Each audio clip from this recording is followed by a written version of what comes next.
بسم اللہ الرحمن الرحیم۔ السلام علیکم ناظرین، میں ہوں صابر ملک اور آپ دیکھ رہے ہیں کیئر اسٹیٹ یوٹیوب چینل۔ تو یہ ایک ریل اسٹیٹ کا چینل ہے، جو لوگ فرسٹ ٹائم دیکھ رہے ہیں ان سے گزارش ہے کہ ویڈیو پسند آئے تو چینل کو سبسکرائب کرنا نہیں بھولیے گا، بیل آئیکن کا بٹن بھی ضرور دبائیے گا تاکہ ہمارے ہر آنے والی نئی ویڈیو آپ کو بر وقت مل سکے۔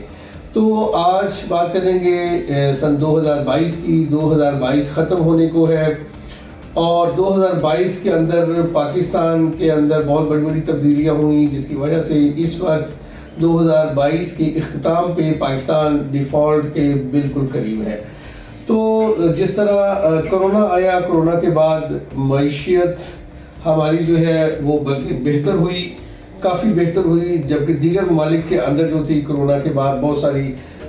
لوگوں کی معیشت کو دھچکے لگے اور وہ ڈاؤن ورڈ گئی، جبکہ ہماری بدقسمتی یہ ہے کہ ہماری جو سیاسی محاذ آرائی ہے، اس سیاسی محاذ آرائی نے ہماری یہ معیشت کا پہیہ چل رہا تھا، جو کرونا کے تسلط سے نکل کے ہم لوگ ترقی کی طرف چل رہے تھے، تو کچھ سیاسی جماعتوں نے مل کر اپنے مفادات کی خاطر اس ملک کے ساتھ بہت بڑی زیادتی کر ڈالی، عوام کو اس جھانسے میں رکھا کہ ہم لوگ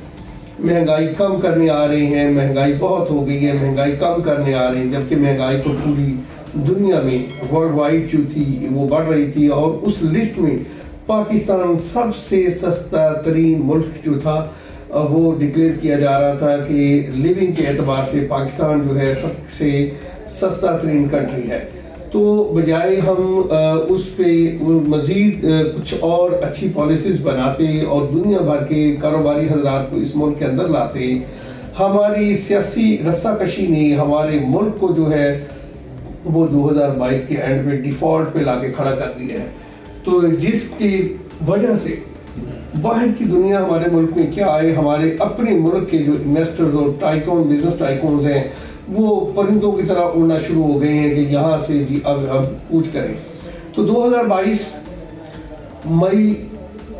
جون میں گورنمنٹ جاتی ہے پی ٹی آئی کی، اور اس کے بعد پی ڈی ایم، بہت ساری سیاسی جماعتیں مل کر جمہوریت کو تقویت دینے کی غرض سے، جمہوریت کو بحال کرنے کی غرض سے، جمہوریت کے بہت بڑے دعوے دار پیپلز پارٹی کے سربراہی میں ایک پی ڈی ایم تشکیل دیتی ہے اور وہ گورنمنٹ چلے جاتی ہے۔ اور یہ تھوڑی سیاسی گفتگو ہو گئی، لیکن چونکہ اس وقت ہر کاروباری طبقہ پریشان ہے اور ہمارے سے جڑے ہوئے جو لوگ ہیں وہ بھی جاننا چاہتے ہیں کہ 2022 کیسا گزرا ہے اور 2023 میں ہمارا کاروبار یا ہماری انویسٹمنٹس کیسی چلیں گی، تو اس کے تناظر میں یہ تھوڑی سی مجھے سیاسی گفتگو کرنی پڑ رہی ہے۔ تو 2022 کے اینڈ تک یہ جو مختلف جماعتوں کا اتحاد ہوا، انہوں نے گورنمنٹ بنائی، گورنمنٹ چلائی، تو اس میں انہوں نے مہنگائی تو کم نہیں کی، مہنگائی تو بے قابو جن کی طرح ان سے بے قابو ہو گئی، اور وہ اپنے کیس اور اپنے معاملات اور اپنے جو ان کی ذاتی مقاصد تھے وہ حل کرنے میں کامیاب ہو گئے، اور اس وقت ملک ڈیفالٹ کے دہانے پہ کھڑا ہے۔ ہمارے جتنے بھی انویسٹرز ہے وہ سارا فلائی کر رہا ہے، اور جو اس وقت پوزیشن بن چکی ہے 2023 بھی ریوائیول کی طرف جاتا ہوا نظر نہیں آتا، کیونکہ یہی محاذ آرائی اگر سیاسی اسی طرح لمبی رہتی ہے تو اس سے کاروبار بری طرح متاثر ہو رہے ہیں۔ تو اب آتے ہیں ہم اپنے موضوع کی طرف کہ 2022 میں ریل اسٹیٹ کیسا رہا اور 2023 میں ریل اسٹیٹ کیسا رہے گا۔ تو ریل اسٹیٹ چونکہ ایک ایسا سیکٹر ہے جس میں بہت ساری سیونگز کے ساتھ آ کے انویسٹمنٹ کی جاتی ہیں، اور جو جرمن بائر ہے وہ اپنی گھر کی خواہش سے بھی پلاٹس لیتا ہے، کچھ انویسٹمنٹس کی غرض سے پلاٹس لیتے ہیں، کچھ اوورسیز بہن بھائی پاکستان کے اندر اپنی سیونگز بھیج کے تو ریل اسٹیٹ میں انویسٹ کرتے ہیں۔ تو یہ سارا کا سارا نظام جو ہے وہ اس وقت جو ہے وہ رک گیا ہے، کیونکہ مہنگائی اتنی زیادہ بڑی ہے کہ جو ہمارا لوکل ہے اس کے پاس اپنے گھر کا نظام چلانے کے پیسے نہیں رہے 2022 میں، اور وہ 2023 میں جا کے کہاں انویسٹمنٹس کی طرف آئے گا، سیونگ اتنی جلدی کیسے کرے گا، مشکل بات ہے۔ 2022 سمجھ لیں کہ ایک بہت بڑا کریش ہوئی ہے ریل اسٹیٹ مارکیٹ 2022 میں، اور اس کے اثرات جو ہے وہ چند مہینوں اور چند سالوں تک بھی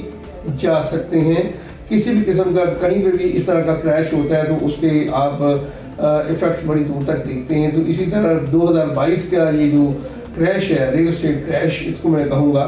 یہ 2023 میں بھی چلے گا، 2024 میں بھی چلے، اور 2025 میں جا کے یہ شاید 2024 یا 25 میں ریوائول کی طرف جائے۔ اگر یہ ہماری حکومتیں جو ہیں وہ اس پہ ذرا غور کریں اور ملک کو اس بحران سے نکالیں تو یہ بھی بات اس کے ساتھ زیادہ مشروط ہے۔ تو ہم بہت ساری پریڈکشنز کرتے رہتے ہیں ریل اسٹیٹ کے اوپر اور لوگ سمجھتے ہیں، لیکن ریل اسٹیٹ ایجنٹ اپنے تجربے اور معاشی حالات کی بنا پہ ہی اپنی پریڈکشنز دے رہا ہوتا ہے، وہ کوئی نجومی نہیں ہوتا۔ تو اس وقت جو دھڑا دھڑ ہاؤسنگ کے پروجیکٹس آ رہے تھے وہ بھی آلموسٹ 2000 کے اینڈ پہ وہ بھی سارے اینڈ ہو گئی ہیں۔ 2023 میں آپ کو اس طرح کے دھڑا دھڑ پروجیکٹس آتے ہوئے قسطوں پہ نظر نہیں آئیں گے، لیکن اس وقت میں کہوں گا کہ یہ جو 2023 ہوگا یا 2024 ہوگا یہ بائر کی مارکیٹ ہوگی۔ 2023 میں اگر آپ کے پاس کچھ سیونگز ہیں یا کچھ چیز آپ شفل کرنا چاہتے ہیں، ایک پراپرٹی بیچ کے دوسری پراپرٹی میں لینا چاہتے ہیں، خرید کرنا چاہتے ہیں، تو آسان ہوگا یہ ٹریڈ کرنا، بنسبت کہ تیزی میں اس طرح کی ٹریڈ آپ کے لیے مشکل ہوتی ہے جینوئن ٹریڈر کے لیے۔ تو اس موسم میں آپ اپنی چیز سیل اگر سستی کرتے ہیں تو آپ اسی حساب سے اگلی جو چیزیں بائی کریں گے وہ آپ اور بھی اپنی جو ہے وہ سیونگ اس میں کر سکیں گے۔ تو مسئلہ یہ ہے کہ اس وقت بائر مارکیٹ ہو گئی ہے، 2023 بائر کی مارکیٹ رہے گی، جن لوگوں کے پاس کچھ سیونگ ہے یا جو لوگ گولڈ سے پیسہ نکالیں گے یا جو لوگ ڈالر سے پیسہ لے کے آئیں گے دوبارہ ریل اسٹیٹ میں، وہ زیادہ فائدے میں رہیں گے۔ اور جو لوگ اس وقت 2023 میں اپنی ریل اسٹیٹ کے اندر پراپرٹیز کو ہولڈ میں رہیں گے وہی فائدے میں رہیں گے۔ ہولڈنگ جو ہے وہ بیسک ٹول ہے ریل اسٹیٹ کے اندر انویسٹمنٹس کا، جتنی لمبی آپ ہولڈنگ کرتے ہیں اتنا ہی زیادہ آپ پیسہ کماتے ہیں۔ تو 2023 میں آپ کو میکسیمم کوشش کرنی ہے کہ آپ کے پاس اگر کوئی ایسٹ ہے، آپ کی ضروریات بھی ہیں، مجبوریاں بھی ہیں، اس کے باوجود وہ آپ کا ایسٹ نہ بکے اور آپ کو بیچنا نہ پڑے، کیونکہ بائر مارکیٹ ہے، آپ جب بیچیں گے تو آپ کو آپ کا منہ مانگا ریٹ مارکیٹ ریٹ بھی نہیں ملے گا، تو بائر کو اس کا منہ مانگا ریٹ ملے گا، چونکہ سیلر اگر کوئی ضرورت میں بیچ رہا ہے تو اس کی بائر مارکیٹ ہونے کی وجہ سے وہ اپنے ریٹ پہ ہی اس کو بائی کرے گا۔ تو 2023 کے اندر ایک تو آپ نے اپنی پراپرٹیز کو جو ہے وہ ویٹنگ میں رکھنا ہے، ہولڈنگ میں رکھنا ہے، اور اگر آپ کے پاس ڈالر سے کوئی پیسہ آتا ہے، آپ کے پاس گولڈ کی سیل سے کوئی پیسہ آتا ہے، یا آپ کی کوئی پراپرٹی سیل سے پیسہ آتا ہے، یا آپ کا کوئی بہن بھائی دوسرے کنٹری سے کوئی پیسہ آپ کے پاس بھیجتا ہے، تو آپ کو یہاں پہ بائی کرنا چاہیے۔ پاکستان انشاءاللہ ڈیفالٹ نہیں کرے گا، اللہ تعالیٰ کی مہربانی سے، اللہ تعالیٰ کے فضل و کرم سے، اللہ تعالیٰ ہی اس کنٹری کا محافظ ہے، اللہ کے نام پہ ہی چونکہ یہ کنٹری بنا، اور بہت سارے لوگوں کی شہادتیں ہوئیں اور بہت سارے لوگ ابھی بھی شہادتیں دے رہے ہیں اس کے تحفظ کے لیے، تو ان کو سلام ہے جو اس وقت جو ہے ہمارے جوان شہید ہو رہے ہیں بلوچستان میں اور دیگر محاذوں کے اوپر، جتنے بھی اس وقت محاذ ہمارے پاس کھلے ہوئے ہیں۔ تو پاکستان ڈیفالٹ نہیں کرے گا انشاءاللہ، یہ اللہ تعالیٰ کے فضل و کرم سے اسی طرح دوبارہ آگے مزید بڑھتا چلا جائے گا۔ 2022 کے جو ہمارے آفٹر شاکس ہیں وہ ہمیں 2023 میں جھیلنا ضرور پڑیں گے۔ تو امید کرتا ہوں وہ صرف ویڈیو آپ کو پسند آئی ہوگی، مزید آپ جڑے رہیے گا، میری کوشش ہے کہ یہ ویڈیو لمبی نہیں ہو۔ نیکسٹ ویڈیو میں ہم آپ کو بتائیں گے کہ آپ نے کہاں انویسٹمنٹ کرنی ہے اور کیسے کرنی ہے، اور نیکسٹ ویڈیو میں ہی ہم بتائیں گے کہ آپ کی انویسٹمنٹس کے اوپر کہاں پہ زیادہ آپ کو 2023 میں فائدہ ہو سکتا ہے۔ اس کے ساتھ آج کی ویڈیو سے اجازت، اللہ حافظ۔